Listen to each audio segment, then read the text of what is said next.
Anyway, I'm going to say it again. I'm Giovanni. Louder! Yep. Wyatt was one of my best friends in the world, and I loved him, just like everybody else here loved him. And everybody in this room had something in common when they talk about Wyatt, and it's the story they say when they first meet Wyatt, and everybody's thing is like, oh, you know Wyatt? It's like, yeah. And it's like, I wanted to kill him when I first met him. I hated him when I first met him. And then that story always ends with, and then we became best friends. And then we really sat and talked and had this deep conversation. You know, Wyatt was that guy. And the story when I first met him and hung out with him, I want to tell you guys because it's epic. And there's always two stories that everybody tells. There's the truth and the legend. And the legend is always a little bit embellished, but this story's not embellished at all. So I met Wyatt with Dave Ortiz in the Lower East Side, I don't know, 10 years ago, whatever it was. But anyway, so we were at this bar called Motor City, right? We come out of Motor City, okay? And Wyatt is in his full Wyatt, you know, the mustache. He had the handlebar mustache. He has the hair to the side. He's got a leather jacket on, some wingtip shoes. You know, and he comes out and he looks at me, he's like, all right, so where are we going to go next? And there's a guy standing next to us, right? And he's like got a pack of cigarettes. And he was like, hey, let me get one of those cigarettes. Right? So the guy's being really slow taking the cigarettes out, you know? And then Wyatt turns back to me, he's like, so should we go eat? Do you want to go to Max Fish? Like, what are we going to do? And then he goes like this, come on, hurry up. And I'm like, what the fuck is this? And the guy looks at Wyatt and he goes, then maybe I don't want to give you a cigarette. And then Wyatt goes, what are you, German? And he's like, yeah. He's like, where are you from, Cologne? And he's like, why would you think I'm from Cologne? He gets a cigarette from the guy. And then he goes, I know where you're from. And then he takes the guy's cigarette. And he starts lighting his cigarette. And he goes, you're from Bonn, right? And the guy goes, yeah, how did you know I'm from Bonn? Wyatt lights a cigarette and he goes, because all the assholes are from Bonn. And then we start walking away. And the guy goes, you're welcome. And he's like, I didn't say thanks. And I grab him, I go, hey. You're the biggest douchebag I know.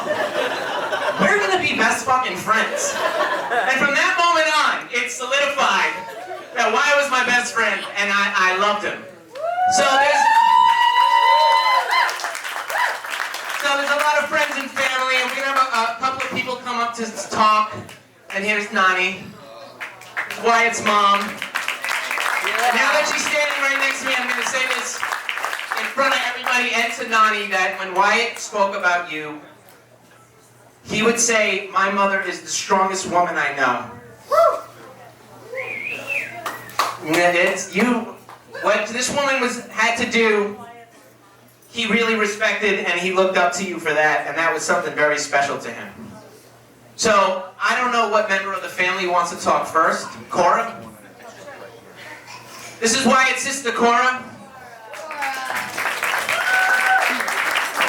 And she is not from Bonn. Thank you, Greta. Love you. We had good times. Greta in LA. Okay, so...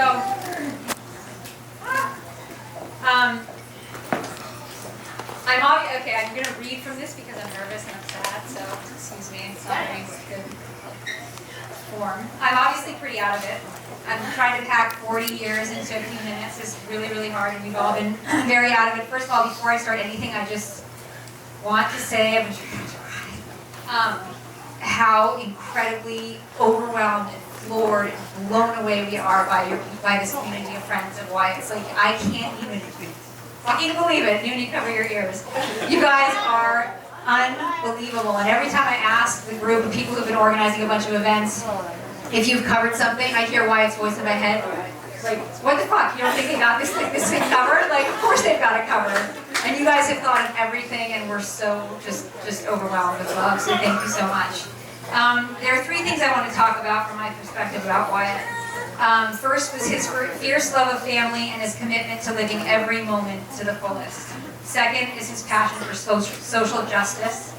Third, I'd like to share a few of my own personal stories about how fun it was to grow up with Wyatt. Wyatt would be so proud to see how much his love for his family is so prominent and how you are all remembering and honoring him right now. As many of you know, our dad died when we were very young. I was 6 months old and he was almost 3. It was tragic and very, very sad. I don't even need to point to the parallels of what's happening here right now.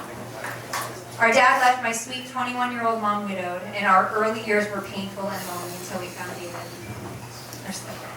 This early loss shaped both me and Wyatt in profound ways. From a very young age, we committed to 2 things. Live every day to the absolute fullest because life is short and you never know when it's going to end. And be as present as possible for your kids when they were young because we did have such a hard time in those early years. Our dad was only 28 when he died. There's some pictures up on the screen of him. And I'm sure you've all heard about him. He was, handsome, dashing, also fiercely independent, rebellious, and idealistic. Very similar. We grew up feeling like we needed to live the life he was not able to live.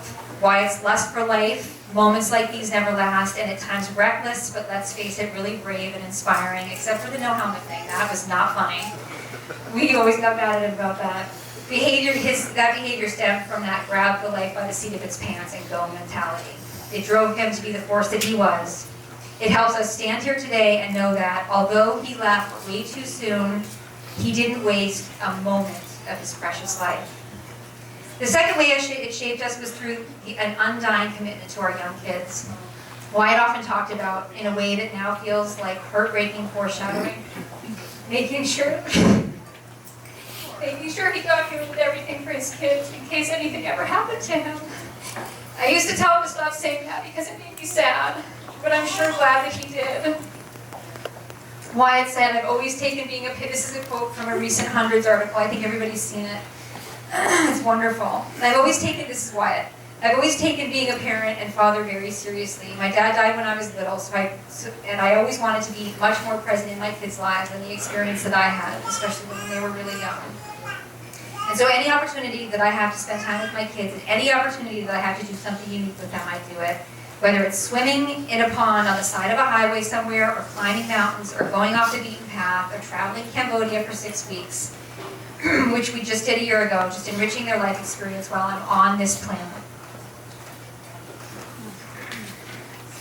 Because what having my dad die as young has taught me that life isn't permanent. I definitely seize those moments. That was it. Both Wyatt and I have had chances to blow it out with our careers. I think a lot of you know about what he did and some of the work that I did. But both of us have always put our children and families first. Sometimes to the detriment of our careers, but neither of us ever cared. It was our families first. I will now have 2 sets of children to help be present for, and it will be my honor. The second thing I want to talk about was his passion for social justice, if that's what you want to call it.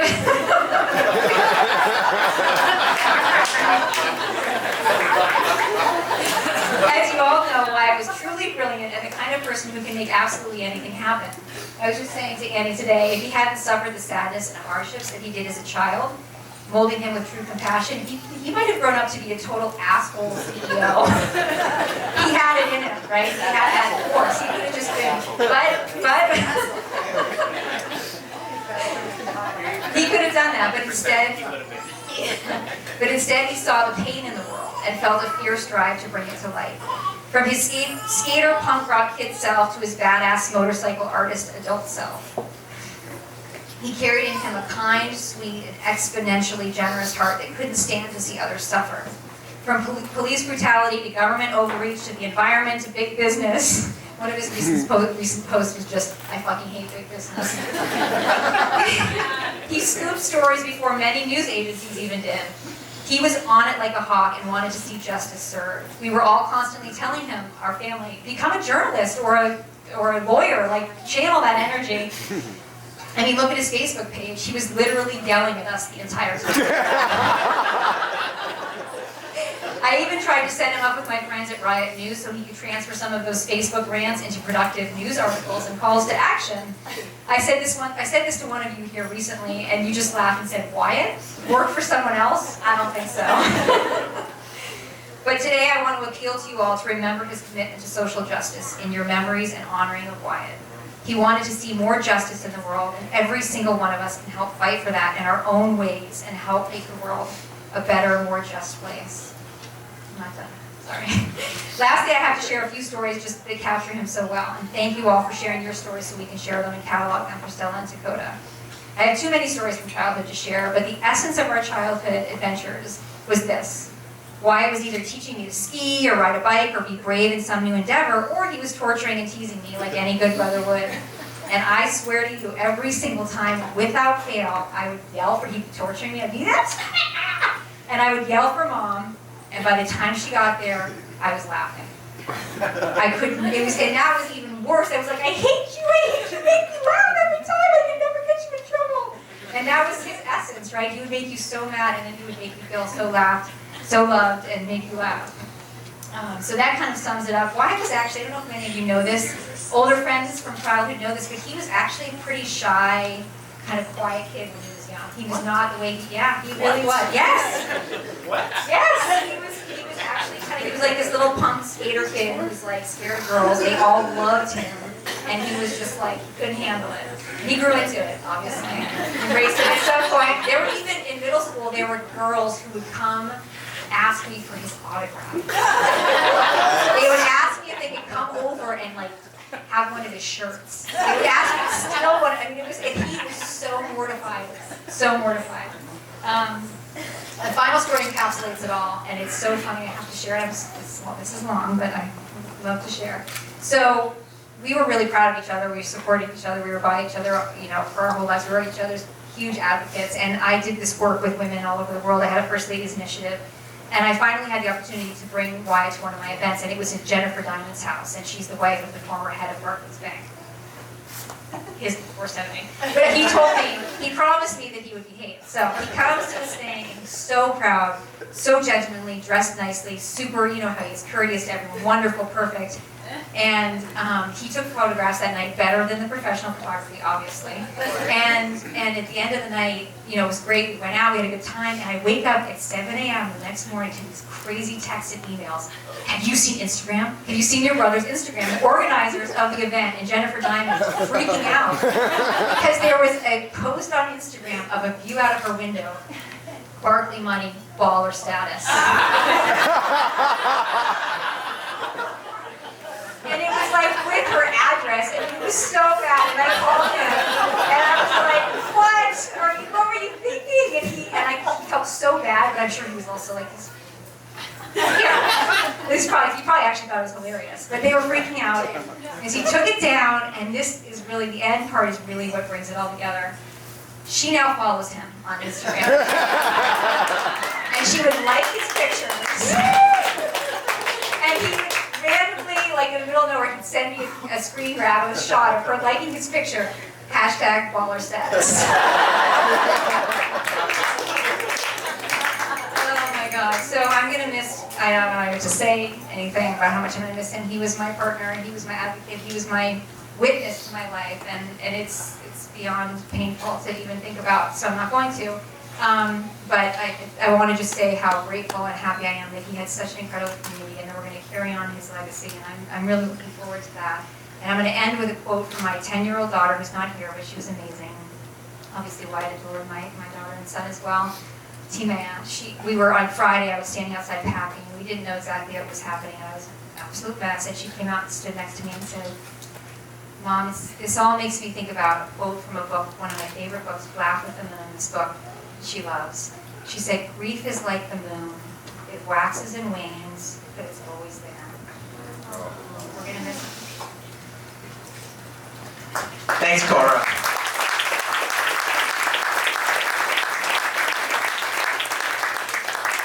Great stuff. David, I want to just tell you something that Wyatt has said to me recently about you, which was, he told me, I think you guys had like a septic tank or something that broke or something that, just needed to be fixed. And he was like, he was like, my stepdad, he just went into the mud and the shit, the piss, whatever it was. And he just, he just handled it. He just dealt with it. And he was like, that man, he taught me how to be a man. Woo! And you need to know that, because that's something he said, and it was important for, I I think it's important for you to know and everybody to know that this is the man that helped make Wyatt who Wyatt was, who we all loved. There's another story I got about Wyatt that I want to tell that's also awesome. Because me and Wyatt, all we would do, and Dave, all we would do is bust each other's balls.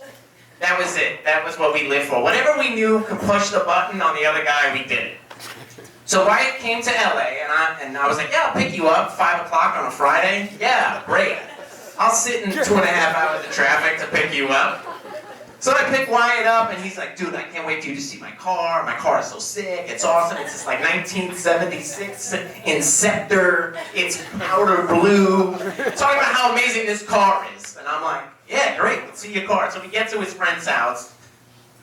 You know, the car's in the driveway. It's got the tarp on it. We take the tarp out. He's like, this car is great. Like, this is the best car ever. He goes to start it. It doesn't start.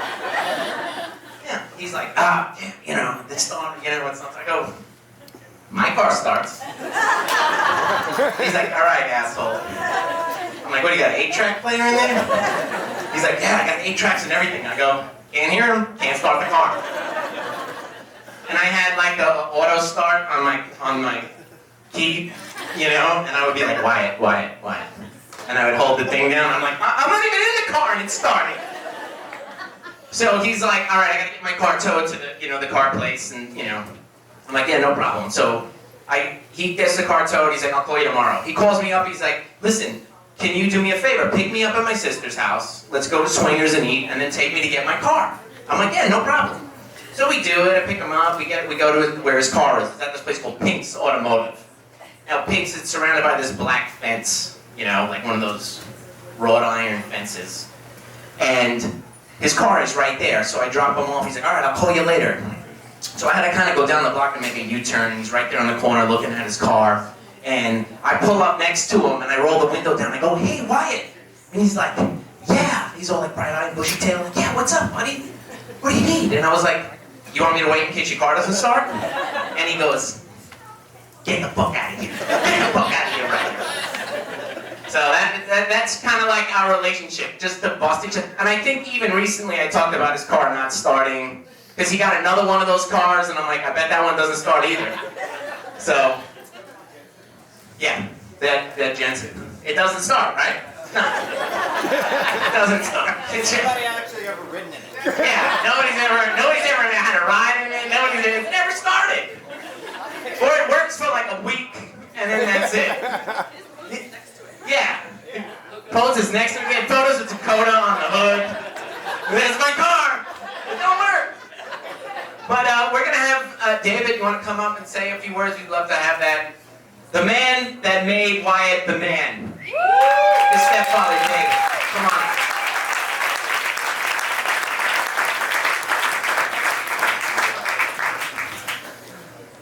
Hello.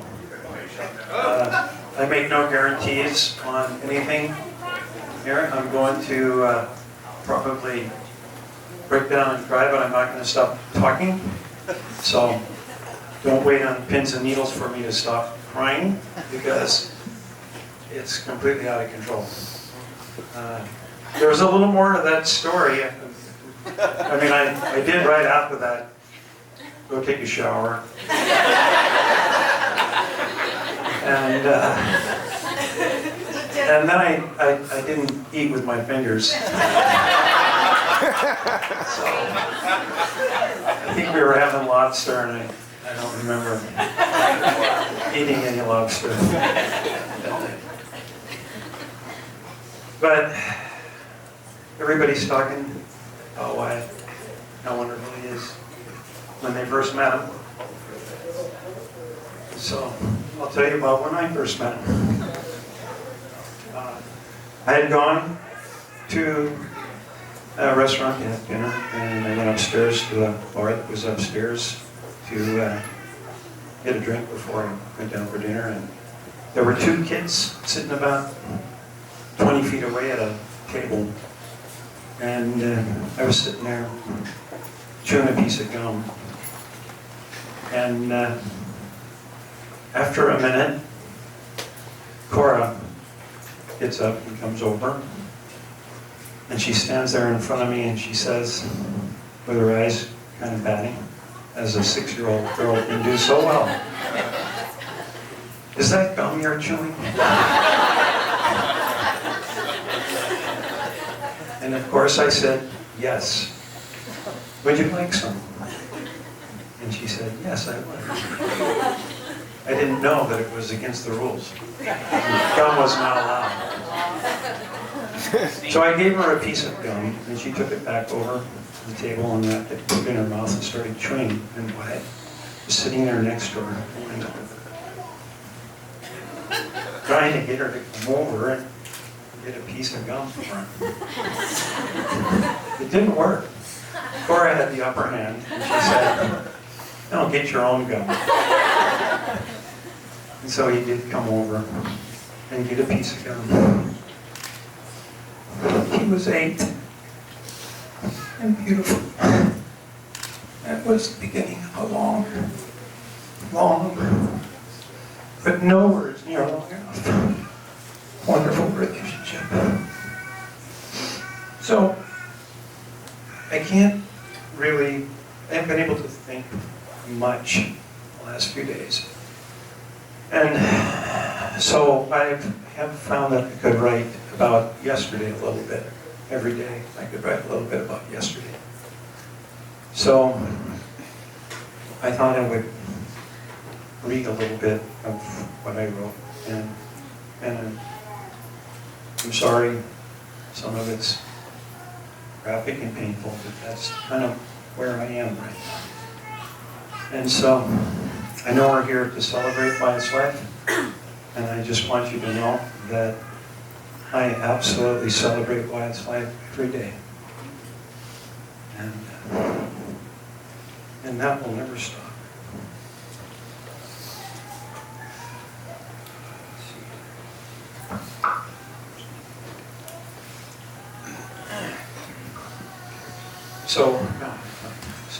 So I started on Sunday, and I was writing about something that really struck me on Saturday. Last night at around 8:45 p.m., we followed Wyatt's bed down the hospital corridor and said one last goodbye as the doctors and nurses waited outside those double doors marked OR, authorized personnel only. Over the next few hours, Wyatt's heart, lungs, kidneys, and liver were removed. Unfortunately, his lungs were not usable, so someone who was hoping for more life lost as well. As of this writing, Wyatt's heart, liver, and kidneys live in new homes. Somehow, it is oddly comforting to know that part of Wyatt means hope and new life in someone else. I think Wyatt would be happy. That gift. He's just that kind of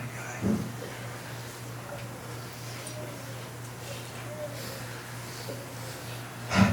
Monday, I'm going to stop after this.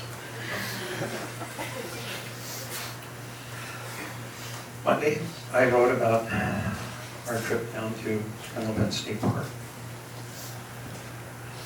on Sunday afternoon, Sunday evening. We arrived there about the same, we were there for the sunset about the same time as Ron and Wyatt had a few days earlier. We went yesterday afternoon to Neumann State Park, to the place where Wyatt fell down, or rather was struck down. It is a quiet beachside peninsula park at the confluence of the Delaware River and the Atlantic Ocean. A place of scrub pines, beach brush, dune grass, birds of all kinds, osprey and heron to chickadees. Standing at the spot, I knew I was not alone. I could feel the trees and birds' sadness at what they had been witness to. Trees always had a peaceful view of life, a quiet perspective born of being rooted in one place for their entirety. A patient understanding that says, this storm will pass too, as the last, and the one before that, and the one before that. So when you stand with these tree beings, you connect with their patient, timeless observation, their ability to see beyond this moment and that. You sense that they could see life more clearly than we, that they see our impermanence and our souls. They see our souls. So I stand there and hear the wind on their needles, see the scars on their bark, their cones, both in their branches and scattered on the ground, and know that they bore witness to the death of Wyatt. They were there as his body crumbled. They saw the love and care given to him, and they felt Wyatt's soul, his pain, his confusion, and they stood by with him. And I'm grateful to them for that. Wyatt loved nature, saw its beauty more clearly than most. He captured it, its moments, and shared them with the world. Somehow, the trees knew this and stood by him and showed him the way forward. Standing there with the trees, I knew that Wyatt would find peace and that the trees had shown him the way. Shown him the way. At the beach, the peninsula is bordered on the west by the Delaware River and on the east by the Atlantic and on the north by the confluence. As you enter the final parking lot, your whole view opens up from the scrub pine-lined road to the dunes, oceans, and sky. My heart leapt for joy to know that Wyatt had spent his last hours in such a beautiful place. A place with views both to the sunset and away from the sunset. A view that Wyatt would have completely engaged with, capturing its changing visions of color, tasting the wind, a place that would have invigorated him, blessed him. He would not have missed a thing, not leaving until the last bit of light left the sky. Being caressed by a warm summer evening, partaking in the banquet of smells, sounds, and feelings, Wyatt's last moments would have been full, joyful.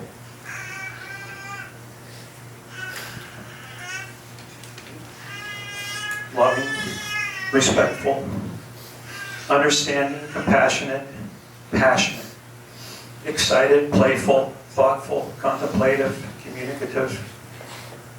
Climbing onto his bike, he would have been happy. Happy to ride into a quiet evening. Happy to hear the sounds of his bike, to feel the wind on his face. Happy to have a bag of shells gathered to bring home to Dakota and Stella. He would be thinking of the joy and delightment he would see in Dakota and Stella as he told each shell's story, as he told them about the rescue of the horseshoe crabs, as he told each photo's story of another beautiful place. So this is what the end was for Wyatt. He was happy and full. And then in a moment, he was struck down. Struck down. Struck down. So I listened to the trees, and I felt their sadness, and I felt their compassion.